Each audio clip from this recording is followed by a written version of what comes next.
तो वेलकम है दोस्तों। चलिए आज हम लोग करने वाले हैं, जितने भी लोग इकोनॉमिक्स का पेपर दे रहे हैं सेमेस्टर 5 में, ठीक है, बीए इकोनॉमिक्स ऑनर्स सेमेस्टर 5 का पेपर दे रहे हैं और उसमें एक पेपर होता है डीएसई पेपर 2, ठीक है। तो देखिए डीएसई पेपर 2 में क्या है, आपको जो है डेमोग्राफी से क्वेश्चन आते हैं, यानी कि जनांकिकी से क्वेश्चन आते हैं।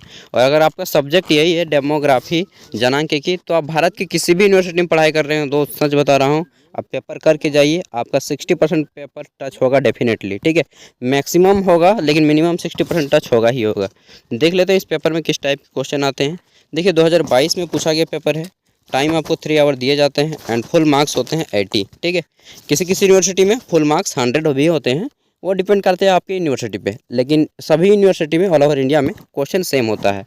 अब मैं क्वेश्चन आपको हिंदी और इंग्लिश दोनों भाषाओं में दे रहा हूँ, ठीक है। तो चलिए देखते हैं, इसमें 5 ऑब्जेक्टिव क्वेश्चन है, उसके बाद फिर सब्जेक्टिव क्वेश्चन है। तो पहला क्वेश्चन है यहाँ पे कि जनांकिकी शब्द का सर्वप्रथम प्रयोग किसने किया था। बस पेज नंबर 1 खराब है, बाद बाकी सभी पेज सही है, क्वालिटी, ठीक है। तो पहला है कि जनांकिकी शब्द का सर्वप्रथम प्रयोग किसने किया था, ठीक है। इंग्लिश में बोलेंगे कि for the first time the demography word used by, तो किसके द्वारा यूज किया गया था, यह वर्ड यूज किया गया था आसिले गुइलार्ड के द्वारा, ठीक है। नोट करते जाएंगे अगर आपको नहीं मालूम है तो, क्योंकि एग्जाम के पॉइंट ऑफ व्यू से सब इंपॉर्टेंट क्वेश्चन है, प्रीवियस ईयर से पूछे जाते हैं, ठीक है। नेक्स्ट क्वेश्चन है कि माल्थेसियन जनसंख्या सिद्धांत का आधार क्या है, ठीक है। तो इसका आंसर तो मुझे नहीं मालूम है, ठीक है, और इसका आंसर ट्राई करने को फाइंड आउट करने की कोशिश किया लेकिन नहीं मिला। लेकिन जहाँ तक मुझे लगता है इसका आंसर होना चाहिए ऑप्शन 1, उत्पत्ति वृद्धि नियम, ठीक है, लॉ ऑफ इंक्रीजिंग रिटर्न। बाकी आप लोग एक बार देख लीजिएगा बी नंबर को। आगे देखते हैं, सी नंबर क्वेश्चन है। इसमें पूछा गया है कि भारत में जनगणना की शुरुआत कब हुई थी, ठीक है। The census was started in India in the year, तो दोस्तों भारत में पहली जनगणना 1872 ईस्वी में हुई थी, जब भारत में अंग्रेजी शासन चला करता था। लेकिन 1872 में जनगणना तो हुई, लेकिन पूरी तरह से सक्सेसफुल नहीं हुई, ठीक है, सफलतापूर्वक नहीं किया जा सका। फिर 10 साल बाद 1881 ईस्वी में हुआ, उस समय पूरी हुई, और उस समय लॉर्ड मेयो का शासनकाल था। लेकिन यहाँ पे पूछा है शुरुआत 1872, अगर पूछता कि सफलतापूर्वक जनगणना भारत में पहली सफल जनगणना कब हुई, तो 1881 हो जाएगा, ठीक है। मैं डिफरेंट भी आपको समझा दे रहा हूँ।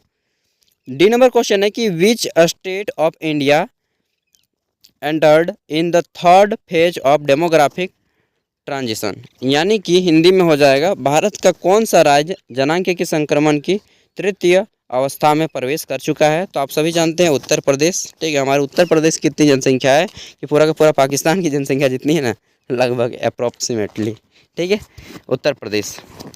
आगे देखते हैं, नेक्स्ट क्वेश्चन है क्वेश्चन नंबर ई। इसमें पूछा गया है कि 2011 की जनगणना के अनुसार भारत का लिंग अनुपात क्या है।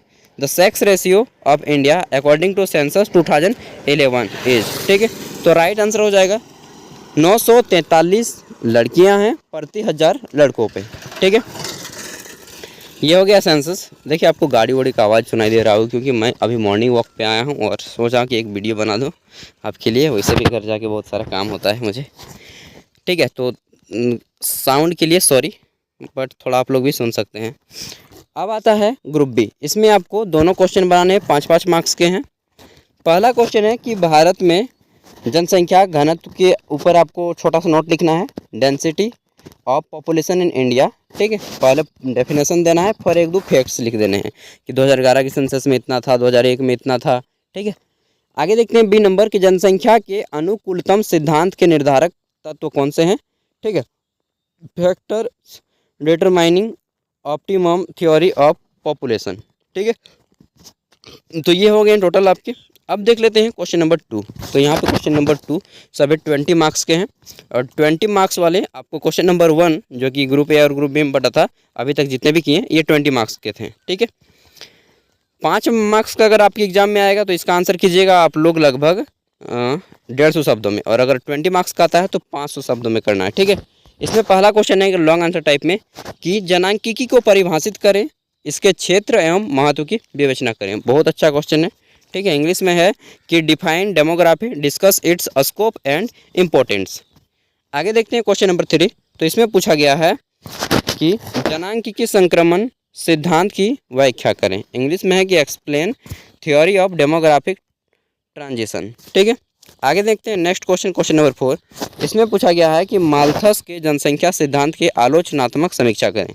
इंग्लिश में है कि critically examine Malthusian theory of population. ठीक है, आगे देखते हैं 5 नंबर। तो इसमें पूछा गया है कि भारत में जनसंख्या विस्फोट के कारणों की समीक्षा करें। इंग्लिश में है कि what are the causes of population explosion in India discuss. ठीक है, आगे देखते हैं। देखिए किन्हीं 3 ही क्वेश्चन को आपको बनाना है 20 मार्क्स वाले। तो क्वेश्चन है कि जनांक की सम्यक स्रोतों के गुण एवं दोषों की व्याख्या करें।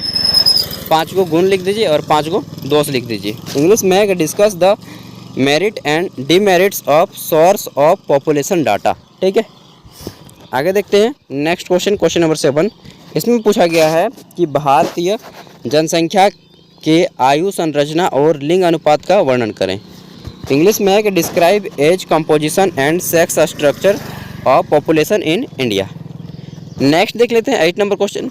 तो इसमें पूछा गया है, जो कि इस पेपर का अंतिम क्वेश्चन है, कि आयु पिरामिड से आप क्या समझते हैं, जनांकी के विश्लेषण में इसकी उपयोगिता बताएं। What do you mean by age pyramid, discuss it's utility. ठीक है, इन डेमोग्राफिक एनालिसिस। तो इस तरह से आपका ये पेपर आता है। ठीक है, तो आप जिस भी लैंग्वेज से एग्ज़ाम देना चाहते हैं दे सकते हैं, हिंदी हो या इंग्लिश हो।